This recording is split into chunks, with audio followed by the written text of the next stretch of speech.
Shalom, selamat malam dan salam sehat untuk kita semuanya. Pada malam hari ini kita kembali bertemu melalui renungan malam dan lagu pujian. Tapi sebelumnya mari kita buka di dalam doa. Terpujilah nama-Mu ya Tuhan atas segala berkat-Mu kepada kami, di mana pada malam hari ini kami dapat berkumpul dalam keadaan sehat. Secara khusus ya Tuhan, kami dapat mendengar firman-Mu pada malam ini. Bukalah hati dan pikiran kami ya Tuhan, dan berikan kami pikiran yang terang untuk bisa mengerti apa yang menjadi maksud firman-Mu itu yang kami akan jalankan di dalam kehidupan kami sehari-hari. Ajarilah ya Tuhan hamba-Mu untuk menyampaikan firman-Mu ini. Ampuni dosa kami. Dalam nama Yesus kami berdoa dan mengucap syukur. Amin. Ku sembah Kau Tuhan, dengarkanlah, nyatakan padaku kehendak-Mu.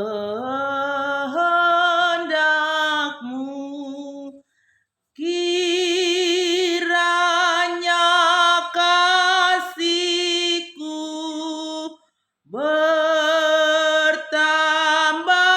padamu, makin teguh setiaku.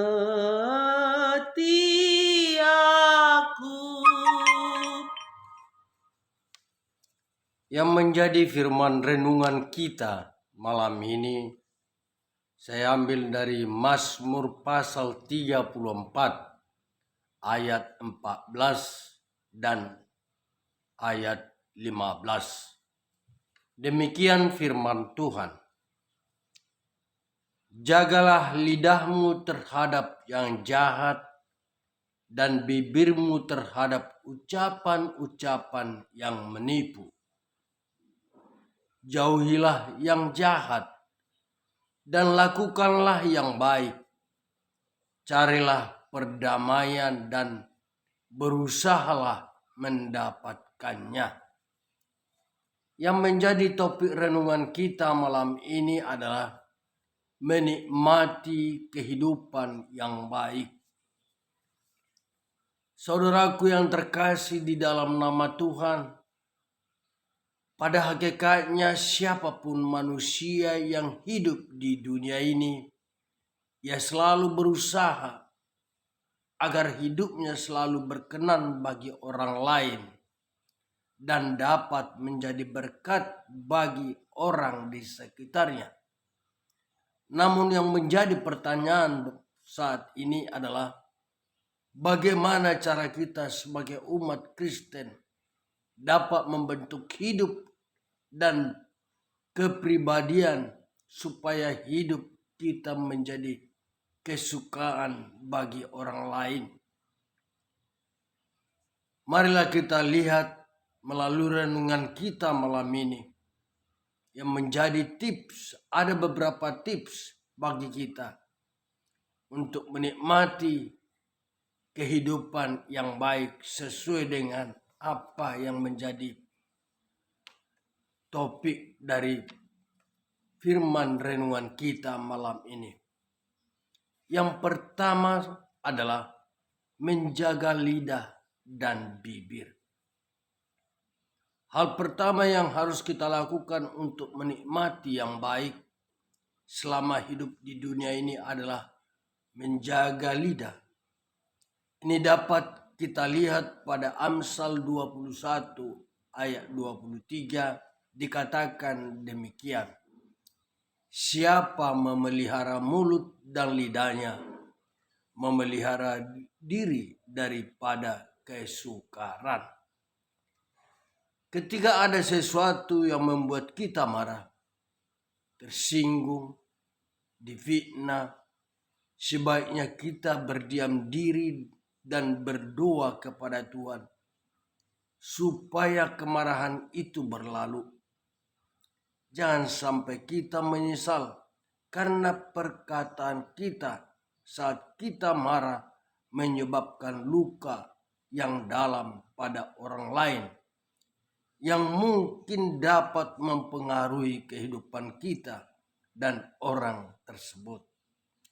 Marilah kita berlaku jujur apapun resikonya. Saat kita jujur, Tuhan pasti memampukan kita untuk menanggung resikonya. Mari kita lihat dalam Yakobus pasal 1 ayat 26 dikatakan, jikalau ada seorang menganggap dirinya beribadah, tetapi tidak mengekang lidahnya, ia menipu dirinya sendiri, maka sia-sialah ibadahnya. Yang kedua adalah jauhilah yang jahat dan lakukanlah yang baik. Menjauhi kejahatan itu sama dengan tidak berjalan menurut nasihat orang fasik, tidak berdiri di jalan orang berdosa, dan tidak duduk di dalam kumpulan pencemooh. Untuk itu, hendaklah kita bijak dalam pergaulan, dan marilah kita hati-hati dalam memilih komunitas. Pilihlah komunitas yang saling membangun di dalam Tuhan, dan marilah kita mencurahkan perasaan hati kita kepada orang-orang yang takut akan Tuhan, yang untuk saling membangun, saling menguatkan, sama-sama bertumbuh di dalam Tuhan. Ketiga adalah menjauhi hal-hal buruk yang bisa mempengaruhi kita. Artinya, hendaklah kita bijak dalam memilih apa yang kita lihat dan kita dengar. Dan keempat, mengisi hidup dengan hal-hal yang baik. Marilah kita bersatu teduh dengan Tuhan, di mana itu adalah kunci utama untuk menjauhi kejahatan. Biarlah kita semakin intim dengan Tuhan dan melangkah dan meluangkan waktu kita untuk bersekutu dengan Tuhan.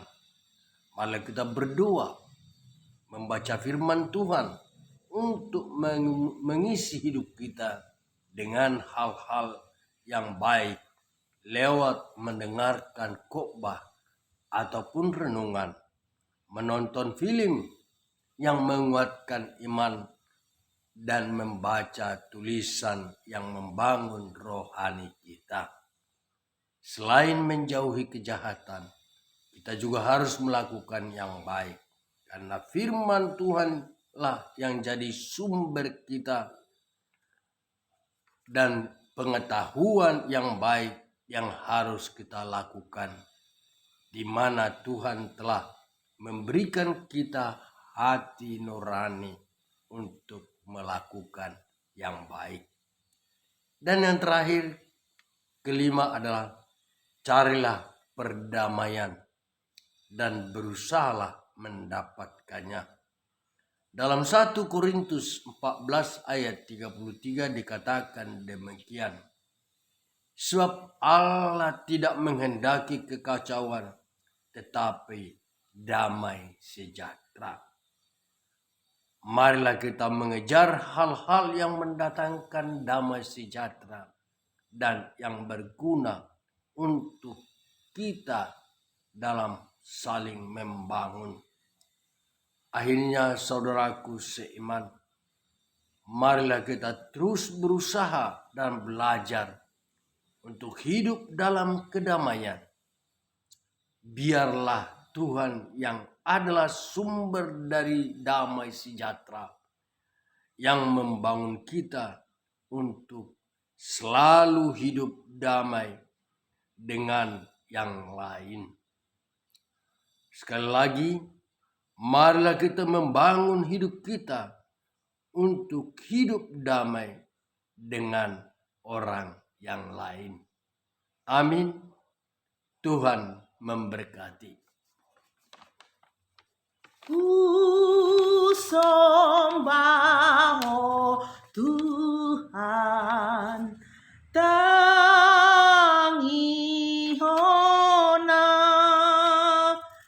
sakapmu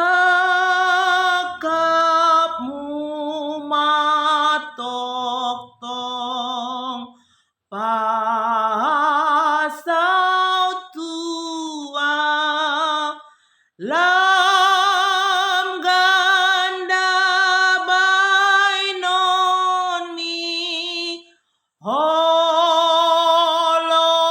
ni rohaki sai lam gandai holong Tuhan. Mari kita tutup di dalam doa. Bapa kami yang bertata di kerajaan surga, terima kasih ya Tuhan atas firman-Mu, di mana Tuhan selalu mengingatkan kami agar kami selalu melakukan hal-hal yang baik di dalam kehidupan kita, kehidupan kami, untuk kemuliaan nama-Mu. Ya Tuhan, pada malam hari ini kami akan istirahat, kiranya Tuhanlah yang menjagai kami. Bangunkan kami besok pagi dalam keadaan sehat dan sukacita. Dalam nama anak-Mu Yesus Kristus, kami berdoa dan mengucap syukur. Amin.